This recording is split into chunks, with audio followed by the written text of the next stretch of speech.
ഈ ആഴ്ചയ്ക്ക് മുന്നേയുള്ള പ്രീവിയസ് വീക്കിൽ കണ്ടിന്യൂസ് ആയിട്ട് 9 ദിവസമാണ് മാർക്കറ്റ് അടിച്ചത് വെച്ചാൽ ഈ ക്യാൻഡിൽ റെഡായിരുന്നു.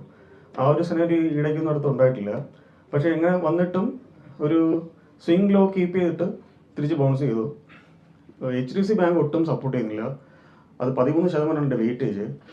അപ്പോൾ അതിൻ്റെ ഒരു മൊമെൻ്റ് അനുസരിച്ചിരിക്കും നിഫ്റ്റിയും ബാങ്ക് നിഫ്റ്റി മൂവ് ചെയ്യുന്നത്. പിന്നെ ഓപ്ഷൻസ് ചെയ്യുന്നവർ ഒരു കാരണവശാലും ഈ പ്രീമിയത്തിൽ സ്റ്റോപ്പ് ലോസ് വയ്ക്കാൻ ശ്രമിക്കരുത്. HDFC ബാങ്കിൻ്റെ മൊമെൻറ്റം നോക്കിയോ നിഫ്റ്റി സ്പോട്ടിൻ്റെ മൊമെൻറ്റം നോക്കിയോ സ്റ്റോപ്പ് ലോസ് വയ്ക്കണം. കാരണം പ്രീമിയം നമ്മൾ ഒരു ദിവസത്തെ പ്രീമിയം ഈ ടൈം ഡീക്കേ കാരണം സ്പോട്ട് അങ്ങനെ നിന്നാലും അതിൻ്റെ വ്യത്യാസം വരും. അപ്പോൾ നമുക്ക് കുറച്ച് ചാർട്ട്സ് നോക്കാം. ഇത് കഴിഞ്ഞ മാസം നമ്മൾ പറഞ്ഞൊരു ട്രയാങ്കിൾ ബ്രേക്ക്ഔട്ടാണ്. അത് ഇറങ്ങിയിട്ടും അതിൻ്റെ സ്വിംഗ് ലോ മെയിൻറ്റെയിൻ ചെയ്തു. മാത്രമല്ല ഹയർ ലോ മാർക്കറ്റ് മൂവ് ചെയ്യുന്നുണ്ട്. അതൊരു ബുൾ റണ്ണിൻ്റെ ഒരു ട്രെൻഡാണ് കാണിക്കുന്നത്. അത് തിരിച്ചിറങ്ങിയിട്ട് അതിൻ്റെ ട്രെൻഡ് ലൈൻ കീപ്പ് ചെയ്യുന്നുണ്ട്. തിരിച്ചത് സക്സസ് ആകുമ്പോഴത്തേക്കും 26,200 വരെയുള്ള ചാൻസ് ഉണ്ട്.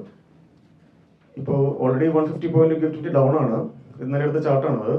ഒരു 21,450 ഒരു കൺസോൾട്ടേഷൻ റെസിസ്റ്റൻസ് നമുക്ക് റീസെൻ്റ് ആയിട്ട് ഉള്ളത്.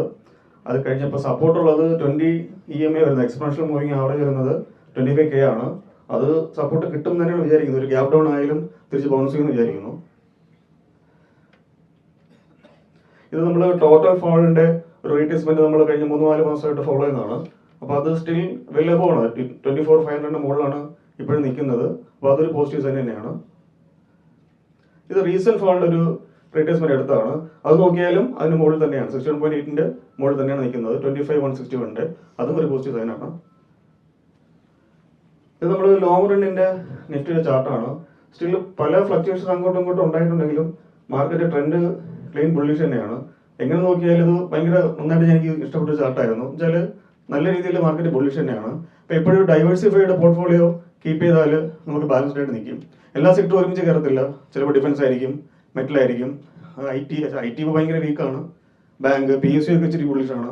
അപ്പോൾ അങ്ങനെ ഡൈവേഴ്സിഫൈഡ് പോർട്ട്ഫോളിയോ കീപ്പ് ചെയ്താൽ നമുക്ക് ഈ ട്രെൻഡ് നമുക്ക് മെയിൻറ്റെയിൻ ചെയ്യാൻ പറ്റും. Okay, thank you.